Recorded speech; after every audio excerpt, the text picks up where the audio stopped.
গতকালকে স্পটে গিয়েছিলাম লক্ষ্মীপুর, নোয়াখালী, অনেকগুলো জায়গায় আমি গিয়েছি এবং আজ ভোরে এসে ঢাকায় পৌঁছলাম। লক্ষ্মীপুর, নোয়াখালীতে নতুন করে বন্যার পানি অনেক বেশি ছড়িয়েছে এবং অনেকগুলো ইউনিয়ন একেবারে অলমোস্ট পানির নিচে। আমি এমনও হয়েছে যে বড় চাকার ট্রাক্টরে করে 1 ঘন্টা বা আধা ঘন্টা 1 ঘন্টা এরকম সময় মুভ করার পর আবার নৌকায় করে এরকম সেম আধা ঘন্টা 1 ঘন্টা আমরা মুভ করার চেষ্টা করেছি। 2 দফা আমি গিয়েছি এর মধ্যে, গত 4 দিনের মধ্যে ভেতরে গিয়ে আমরা দেখার চেষ্টা করেছি। সত্যি বলতে এইরকম ভয়াবহ বন্যা আমি অনেক বৃদ্ধ মানুষকে জিজ্ঞাসা করেছি যে আপনি দেখেছেন কিনা। আমাকে একাধিক মানুষ বলেছেন যে আমার পুরো জীবনে আমি এরকম ভয়াবহতা দেখি নাই। অর্থাৎ ঢাকায় আমরা যারা আছি তারা অনেকে হয়তো কল্পনা করতে পারবো যে ভয়াবহতা কোন পর্যায়ে। ফেনীতে তো ছাগলনাইয়া, পরশুরাম ওই দিকে কোনো মানুষই যেতে পারছে না। আমি 2 জন ভদ্র মহিলাকে আমার বোটে তুলে নিয়েছিলাম, তারা গলা পানি দিয়ে যাচ্ছিলেন।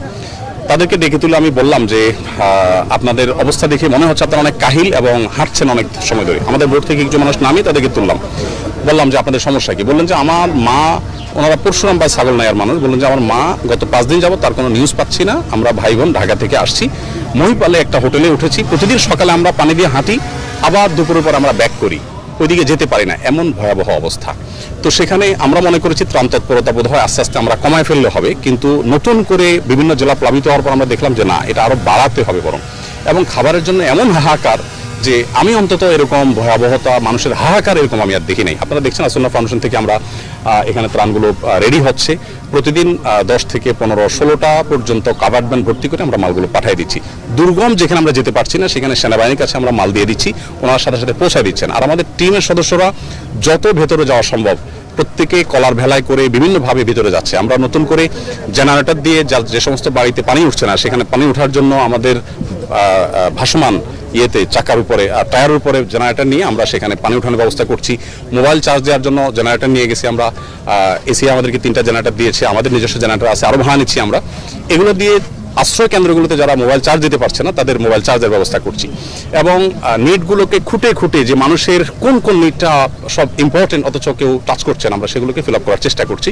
আর সচরাচর রাস্তার আশেপাশে বা কাছাকাছি যে ত্রাণ দিয়ে দেওয়ার একটা আপনার তৎপরতা দেখা যায়, এটা আমরা খুব জোরালোভাবে অ্যাভয়েড করছি, চেষ্টা করছি আমরা যত রিমোটে যেতে পারি। আমাদের শত শত ভলেন্টিয়াররা ছড়িয়ে পড়েছেন কলার ভেলায় করে, একটা কলার ভেলায় 2 জন করে 5-7টা প্যাকেট নিয়ে দূর দূরান্তের জায়গায় চলে আসে। নোয়াখালীর বেগমগঞ্জের একটা শরীফপুর একটা ইউনিয়ন আছে, সেখানে অনেক ভেতরে, শরীফপুরের একদম ভেতরে আমাদের টিমের সদস্যরা প্রায় 2-3 ঘন্টা বোটিং করে বা আরও বেশি সময় হবে, রাত 12টায় সেখানে গিয়ে পৌঁছেছে। মোবাইলের লাইট দিয়ে কোনো রকম অন্ধকারে চলা যায় না, আবার সেটা বিতরণ করে 200 পরিবারকে দিয়ে তারা ব্যাক করেছেন রাত 2:30-3টার দিকে।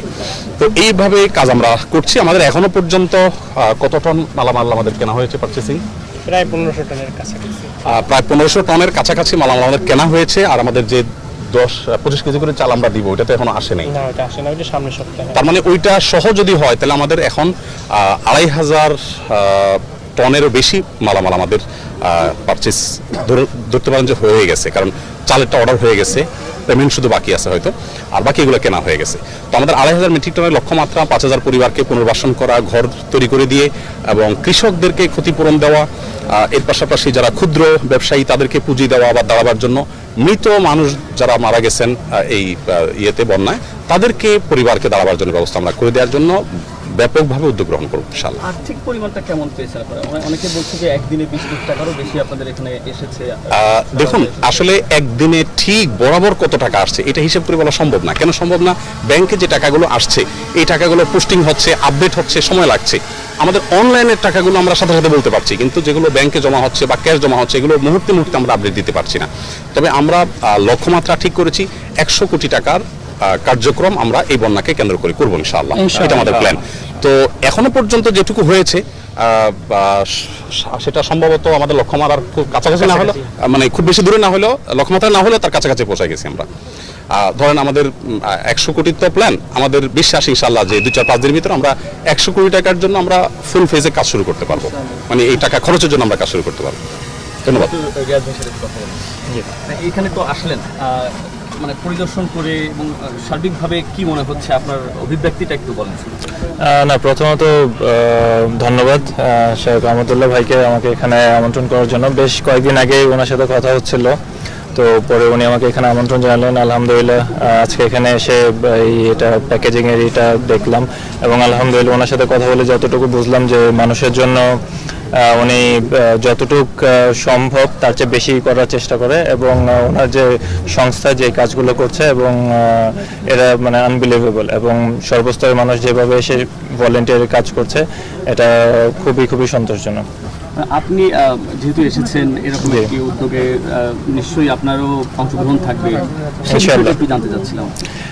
ওই বিষয়টা আমি প্রকাশ করতে চাই না, কারণ এটা রিজনটাও আমি ওনাকে বলেছি, এটা খুব ভালো করে উনি জানেন। এটা আল্লাহর কাছে জমা থাকলো, এটাই আমার কথা আর কি। একটু জানতে চাই যে এই এত বড় একটা বন্যা হয়েছে, সাধারণ মানুষও কিন্তু আমরা দেখেছি এই শুধু এখানে না, মানুষ ঝাঁপিয়ে পড়েছে। আমরা টিএসসি দেখে শুরু করে সবখানে কিন্তু মানুষের যে উপস্থিতি বা এইরকম যে এগিয়ে আসা আগে কিন্তু হয়নি। এটি আসলে মানুষের মধ্যে যে মানবিকতাটা বাড়ছে কিনা বা এত বড় বন্যার পিছনে একটু কারণটা? অবশ্যই আমার কাছে মনে হয় এটা মানুষের ভালোবাসার টান, আল্লাহর অশেষ রহমত, এবং মানুষের প্রতি মানুষের ভালোবাসা না থাকলে এই জিনিসটা হয়তো বা হতো না। মানুষের প্রতি মানুষের যে টান, সেটা আমার ভাই হোক, আমার বোন হোক, আরেকজনের ভাই হোক, বোন হোক, সন্তান-সন্ততি হোক, সবাই আমরা ফ্যামিলি। তো এই কারণে হয়তোবা এই জিনিসটা হচ্ছে এবং এটা খুবই ইতিবাচক একটা দিক। সর্বোপরি এটা আল্লাহর অশেষ রহমত। এখানে আরেকটু কমপ্লিমেন্ট আছে যে আমরা দেখেছি সারা দেশব্যাপী তো সংগ্রহ হচ্ছে, বিভিন্নভাবে অংশগ্রহণ করছে অনেকে, কিন্তু আমার কাছে যতটুকু মনে হয়েছে যে আসন্না ফাউন্ডেশনের এটা সব থেকে বৃহৎ পরিসরে হচ্ছে এবং সর্বোচ্চ সংগ্রহ হচ্ছে বলে মনে হয়েছে। এইখানে আস্থার কোনো মানে জায়গাটা তৈরি হয়েছে কিনা, আলাদা কোনো আস্থার জায়গা তৈরি হয়েছে কিনা? এটা এক কথায় মানে বলা যায়, কারণ যদি মানুষের আস্থাটা যদি ওই পর্যায়ে না থাকতো তাহলে হয়তো বা এরকম ফান্ড হয়তো রেজ করাটাও কঠিন হয়ে যেত। আমি আবারও বলছি, এটা আল্লাহর অশেষ রহমত এবং এটা মানুষের আস্থার একটা প্রতিদানও বলতে পারেন। যেহেতু এখানে আসছে একটু ক্রিকেট নিয়ে যদি জানতে, ছোট্ট করে। ক্রিকেট নিয়ে কোনো কোশ্চেন? Thank you. আমরা শেষ করতে আচ্ছা, সেকেন্ড টেস্ট, প্রথম টেস্টে প্রথমত যে খুবই খুশি বাংলাদেশের রেজাল্ট নিয়ে, কারণ আলহামদুলিল্লাহ কনভিনসিংলি ম্যাচটা জিতেছে এবং টিমের সবাই যখন ভালো খেলে এটা নিজের মনের ভিতরে এক ধরনের একটা খুশি কাজ করে এবং আই হোপ ইনশাল্লাহ বাংলাদেশ সেকেন্ড টেস্টও জিতবে এবং ইনশাল্লাহ will get a very good result ইনশাল্লাহ। Thank you.